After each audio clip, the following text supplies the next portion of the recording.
Chicago has a rich history of players, current and former, to make it to the NBA, and one of them, who also happens to be one of the best in the history of the league, Dwyane Wade, was on display Saturday night at the United Center against the Bulls.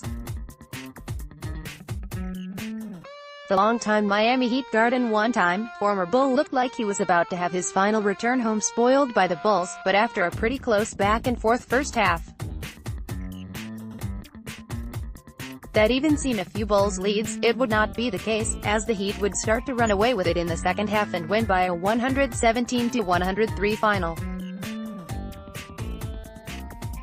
Wade with a double-double of 14 points and 10 rebounds, leading the Heat bench, who outscored the Bulls bench 64-45 and was one of the biggest differences in the loss for Chicago. Not to be lost is the fact that Wade also led Miami with 7 assists, and several of them being key ones in the second half.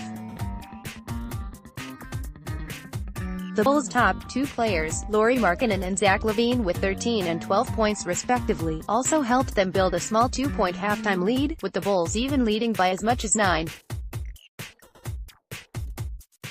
Including this great dunk by Markkanen in the first quarter. Unfortunately for the Bulls, though, Markkanen would only score 7 more points in the second half, while LaVine would only score 10 more. Not even a LaVine dunk that was a part of his team leading 22 points and would cut the Bulls' deficit to 5 with 8:31 left being enough to get them back in it, even though it appeared it would.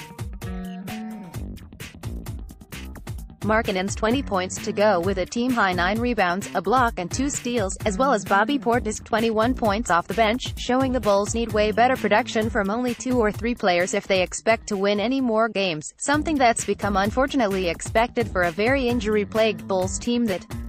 has now lost 10 straight and not even won a game yet to start 2019, the team just barely having 10 wins on the season too. It's a very tough time for not only Bulls fans right now, but I'm sure a lot of the players too, with so many losses and wins being such a rarity.